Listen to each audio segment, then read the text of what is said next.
KTT BRICS yang digelar di Kazan, Rusia pada 22 hingga 24 Oktober 2024 menjadi momen penting dalam sejarah geopolitik global. Dihadiri oleh 24 kepala negara, termasuk tokoh besar seperti Xi Jinping dari Tiongkok. Pertemuan itu mencerminkan pergeseran kekuatan global yang perlahan menjauh dari dominasi Barat.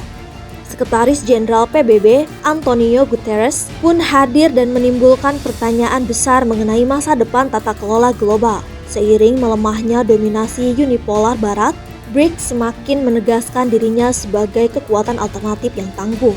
Bukan sekadar koalisi ekonomi, BRICS juga menawarkan peluang bagi negara-negara berkembang yang selama ini terpinggirkan oleh lembaga-lembaga tradisional seperti IMF dan Bank Dunia. Dengan mewakili lebih dari 45% populasi dunia, BRICS berupaya menciptakan tatanan multipolar yang lebih inklusif dan adil dalam mengambil keputusan global.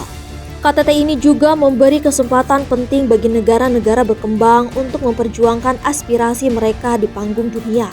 Melalui kemitraan strategis dengan BRICS, mereka bisa mengakses sumber daya dan pengalaman yang dapat membentuk model pembangunan yang sesuai dengan kebutuhan. Fokus bukan hanya pada ekonomi, tapi juga isu-isu sosial dan lingkungan yang semakin relevan di era saat ini. Kehadiran BRICS yang semakin kuat memaksa Barat untuk merespon. Ketegangan meningkat dan perpecahan dalam pandangan Barat terhadap negara-negara berkembang semakin terlihat. NATO dan Eropa harus mencari cara untuk beradaptasi dengan kekuatan baru ini. Di sisi lain, PBB mencoba memainkan peran kunci dalam menciptakan dialog Selatan-Selatan yang diharapkan dapat membangun kerjasama yang lebih inklusif di dunia multipolar. BRICS telah berkembang menjadi platform yang memungkinkan anggotanya beroperasi secara mandiri dari tekanan Barat, seperti sanksi ekonomi. Pemimpin media global South Queens, Non Kululeko Patricia Mantula, menekankan bagaimana BRICS kini dilihat sebagai solusi bagi negara-negara yang ingin membebaskan diri dari narasi Barat. Kendati demikian, KTT BRICS di Kazan bukan sekadar diskusi diplomatik.